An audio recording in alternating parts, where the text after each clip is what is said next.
Now then YouTube, I am the Toffman and welcome back to some Kerbal Space Program. This is Toffman's Space Program and today we are back with episode 2 and got some news for you guys. I know that my last episode and these next few episodes are going to be a little bit jerky, a little bit wobbly, but there is good news on the horizon. I was originally meant to be getting a PS4. I'm not going to be getting a PS4 now. My computer is starting to look a bit worse for wear, and I thought to myself, you know what? If I haven't got the PS4, if I get the PS4 and then my computer breaks, I'm up shit creek without a paddle, basically. So I thought to myself, you know what, instead of getting a PS4, I'll sort my computer out first, get the computer sorted out, and then in the future, I will get a PS4/Xbox One later on, in life. But, well, I'll see later on in life, probably later on next year. But still, guys, it does mean that I will be getting a new computer coming up. In the middle of next month, it'll probably be around about December 20th or something like that, or 16th, something like that, just in time for Christmas. We've got a guy, Alan, who's going to help me out with that one, which is fantastic, and I cannot wait to at least eventually have something that can play these games in all its full glory for you guys, so that you aren't losing out on any of the quality. Anyway, I've bored you for a minute and a half. It's now time to get straight in with it. So in the last episode, I got this. The survivability went up when we got some landing struts, we got the radial mount parachutes, and we also got some liquid fuel engines there. But the best thing for getting something into orbit for me is these radial decouplers. That will allow me to place engines on the side, and that is exactly what I want to do for this one. Now, it could work, it might not. In my tests, it did work, but there's no sense that there's no way that I might replicate that. So we're going to start off, of course, with the only cockpit that's available, this one, which is the Command Pod Mark 1. The propulsion, we're going to go with some fuel tanks. In fact, no, we're not actually. We're going to go with a decoupler. Where is it? Structural, there it is. We're going to go with a decoupler there. And we're going to go with, of course, the parachute on the top, right there. I think, as well, the landing struts, where do I want them? Because I'd like to have them on there if all possible. And then they'll extend, and hopefully we can land quite safely and quite nicely when we come back down from our deorbit burn there. So what I want to do is, the decoupler wants to be on there, of course. Now, the propulsion now, fuel tanks on the bottom. Now the main stage, which is this, I don't know how I want this to look. I mean, this is not very aerodynamic, I haven't designed this absolutely spectacularly there, especially since it's right in front of my doors yet again, so I don't want to do that, do I? I want it to do it so that my Kerbal can actually get out and do some experiments and stuff. So I think, oh God, look at that. That'll be some use, won't it? I think that's a good thing. That. Now I can't remember how much I did in my tests. I can't remember what I was doing in terms of this. I'm sure I put more on here. No, I didn't. You know what I did? I had one up here because it moves a lot quicker. And then what I had, let's get a decoupler on there. No, I don't want a decoupler on there, do I? I want an engine. Where's my engine? There. And then I want the decoupler on the bottom of the engine. That's going to cover the casing up. I then had 3 fuel tanks, I believe, on the bottom of here. And then I had the radial decouplers. I had 4 of them, by the way, as well. I know, mad, isn't it? I had 4 of them on the sides there. Now I also want, on the bottom of here, I want another one of them. And I want 4 of them on here, with another 4 engines on there. And also, I've got these aerodynamic nose cones which can go on here. And I think we're pretty much sorted there. Yep, that is the lowest one on there, so that's fantastic news. I should think everything is okay. Now we've got to sort out our staging. First and foremost, we want everything to fire off, which is these four there. Those four are going to do their job. In fact, should we get another four on top of there, you know?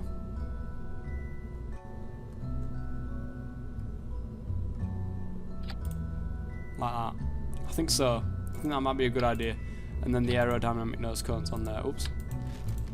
Okay, so we'll go with that one. It's going to fire off them first. And then we want the decouple to happen, not this one. So we wouldn't need to move that. Need to move. Get here. Need to move them. What are you doing? Stop it. Need to move you. There. So we want that to happen. We want the decouple to happen and the burn at the same time. So these will fly off. And then the middle, this thing here, will set off as well. So when this is all done, up to here, we want the decouple and the burn to happen on the final one, which is here.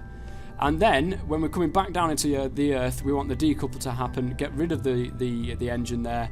And then, of course, we've got these two. And we've got the landing struts in there as well.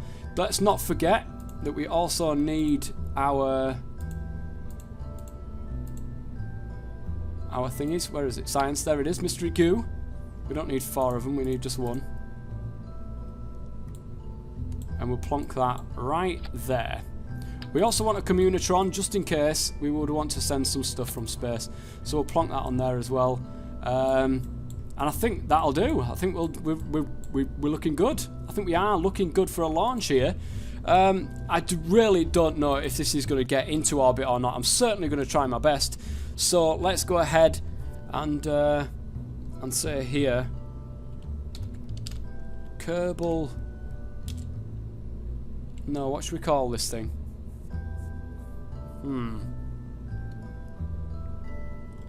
The Orbiter. I don't even know if that's how you actually spell it, or even if that's an actual word. The Orbiter 1. Why not? Why not? And we'll go ahead and save that as well. And then we will go to launch. Now, instead, what I'm going to do, instead of actually commentating whilst it's happening, what I'm going to do is I'm going to cut my commentary here, and I'm going to overlay my commentary instead. I'm going to edit my commentary over the top of it, and I'm going to speed the thing up so that it doesn't look as laggy for you guys. I don't want it to look as laggy. So what I'm going to do is I'm going to speed the whole thing up so it doesn't look like I'm having FPS problems. A cheaty way of doing it, I suppose, but it needs to be done, guys. It needs to be done. Alright, well, welcome back, guys, to my sped up bit of Kerbal Space Program. So, as you can see here, I'm just on the launch pad, and I'm thinking to myself, oh my god, look at how wobbly this thing is. If I don't set off very quick, this thing's going to end up on its ass. But I did, and look at this thing go. Look at this thing go. Now, of course, like I said, I've got the 4 engines around the side there. The 4 double fuel tanks with radial decouplers on the side. And I've got that I think they call it a main stage. I could be totally wrong by saying that, guys, but I'm sure they call it the main stage. This first stage here just gives that enough speed to be able to get it to the point at which I want it to get. Now, trying to keep this thing straight and lined, it was very, very difficult. But once I got those other 4 engines off, when I got rid of them, and then it comes to this stage, it was a lot easier. And you can see me just banking over to about a 45-degree angle to try and get that trajectory. And I'm looking for the magic number of about 100,000 meters, should I say. Not feet, what am I about? 100,000 meters. That's why I'm switching in between the map and back. And I think I do actually go over that, because I'm trying to actually pitch this over to 90 degrees right now. So yeah, I think I do. I then cut off the throttle. I get rid of the rest because I don't need that huge thing there. And you saw it just fly off because I left the engine on. So yeah. And as you can see, I've got a maneuver node there, and I'm speeding up towards that maneuver node. I want to get that and circularize the orbit. I want to circularize the orbit, get into a decent position, and then the main thing was deorbiting. That was the most scariest part. But here's me doing the actual maneuver. And I'll tell you something, I did a very, very good job. Look at how perfect that is. Look at that. I've never had a more perfect orbit than that one there. It's exactly where I wanted it to be. And we're on the dark side of the moon. Well, no, we're not. We're not on the dark side of the moon at all. We're going towards the dark side of the Earth. Getting a few more some science points there. You'll see that as we're gonna go forwards. You'll see what we actually get at the end. So, running through this, I'm just enjoying the scenery, seeing the resources, just having a quick gander at some of the stuff that's in this when you get up to the top here. I've got a perfectly circular orbit. Well, you know, it's circular, but it might not be, you know, on the right plane. But as you can see, I'm trying to deorbit, not too steep, and I'm also trying to deorbit into some sort of ground, so we can do an EVA. We can take some soil samples and what have you from a different biome, and I'm aiming particularly for that desert.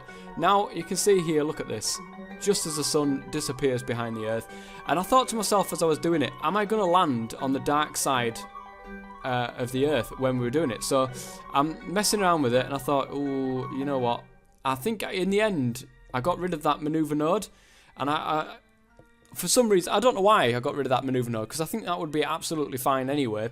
So I'm just wandering around trying to figure out, you know, where shall I land? Shall I land up at the North Pole? But no, I decided to just go for it for the desert and hope for the best.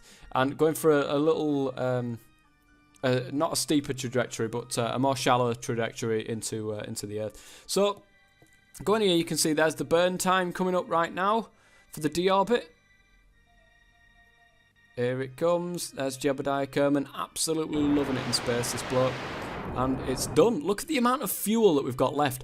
And we shot off that the big main stage of the fuel. So we would have had a shit ton of fuel. And I believe, guys, that we could have even got to the moon on that kind of fuel. So I may even be using that in the future.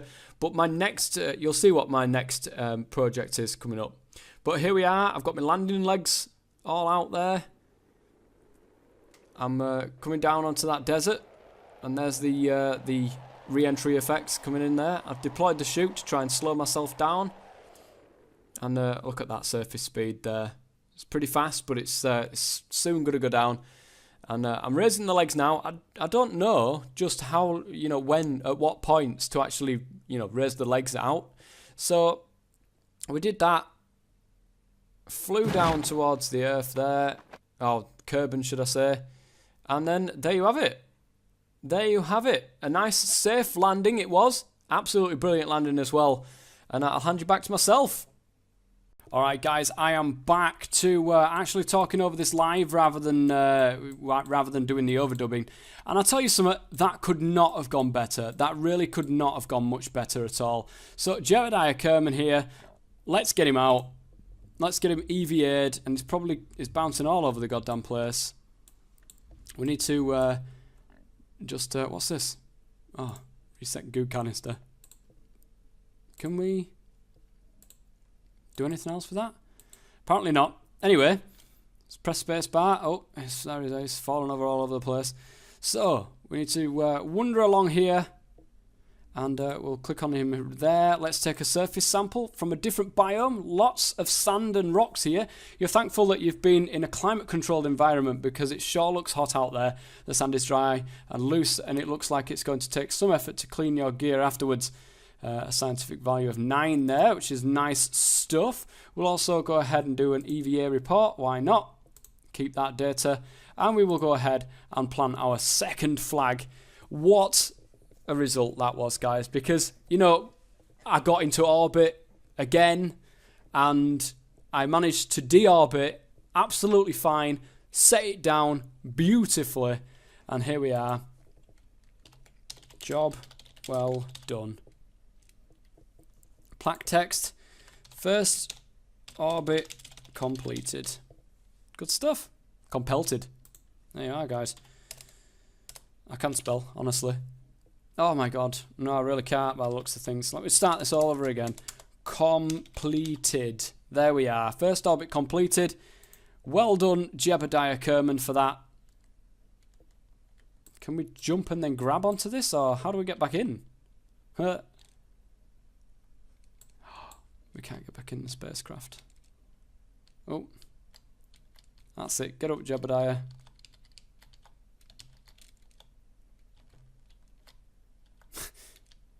How do we get back in? Can we even get back in?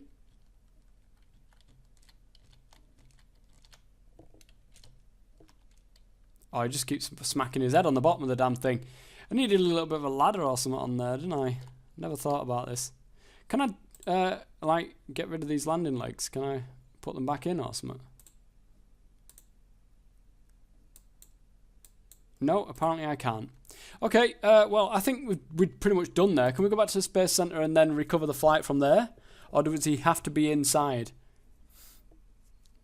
In which case, we've probably lost the Kerman. He's going to have to walk back home.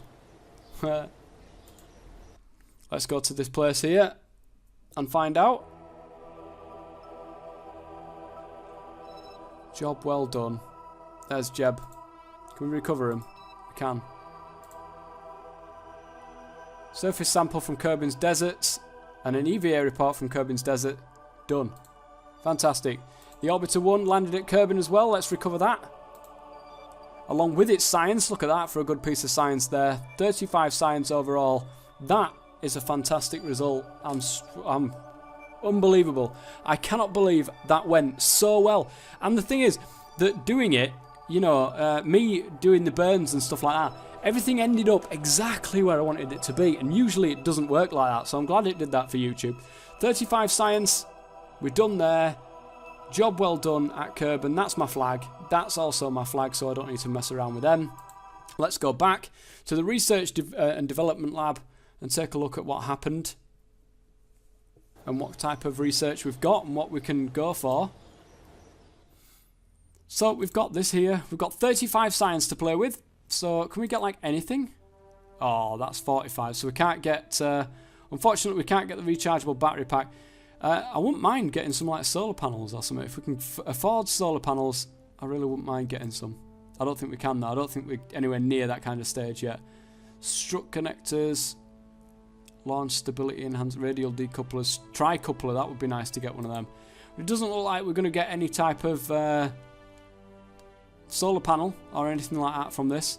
So maybe I'm doing something wrong, guys. Maybe I can gain more science from doing something. Please don't hesitate to you know, give me some suggestions or anything like that, because I'm really open to suggestions when it comes to Kerbal Space Program. I'm not entirely sure with what I'm doing, especially from here. You know, I've gone into orbit around Kerbin. Where do I go from now? Where do I go to now? Do I start building a space station or something up there? What exactly do I work on? Because I know there's quite a few biomes or something in Kerbin. I've been told there's quite a few biomes in Kerbin, and you know, to go to these different biomes and stuff like that will give me some experience, some level, some research, some science. That's the word.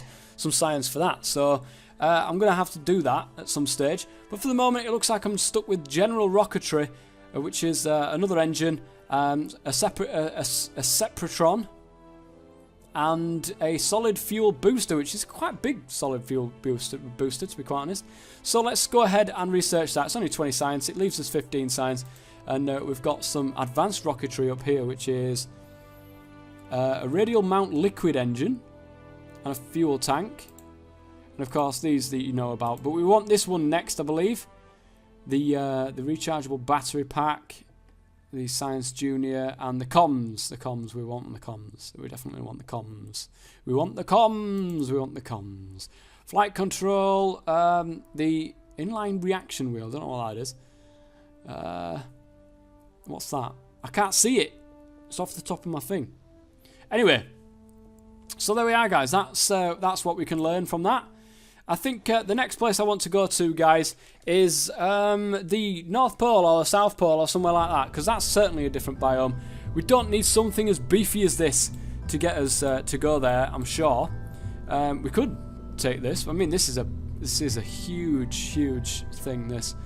So let's take this off. Bin. Take this off. Bin. Take this off. Bin. And I think we could actually use just that to get there. In all honesty, I believe we can. I don't think we even need the legs, but still, we'll leave it as is. We won't call this the orbiter. We'll call this the pole Explorer 1. Pole Explorer 1. And we'll go to the North Pole for this one. Again, I'm going to overdub it. I'm going to over-commentate over it instead of doing it from this. So, join me for that flight. I'm not quite sure, actually, how long there is. Let me just double-check on the length of recording, because it might be an episode already. I'll be right back, guys. Alright guys, that is actually an episode. I was having so much fun, I didn't realise I'd gone way over 20 minutes, which is what I usually like to keep episodes to. I've gone way over 20 minutes, I've gone up to like 30 minutes or something. I'm sure I'll be editing bits out anyway of maybe the building of the rocket or something like that. Or maybe not, maybe that's something that you guys want to see. But I might leave it in, I might take it out, I'm not quite sure. But that's it for this episode. In the next episode, we're of course going to go out to the North Pole, South Pole, wherever we're going to go, and we're going to drop off a Kerman over there to get some surface samples and some mystery goo reports and stuff like that. So, until next time, guys, thank you very much for joining me. If you're enjoying this series, please do leave a like. It would definitely help my little channel, my little second channel out, and would be amazing for the series as well, because I love Kerbal Space Program. I cannot wait until I get my new computer and really be able to record amazingly well and not have this jerkiness for you guys, so we can have proper graphics and stuff like that. So until next time, I've been the Toff Man. Thanks very much for watching. As always, stay safe.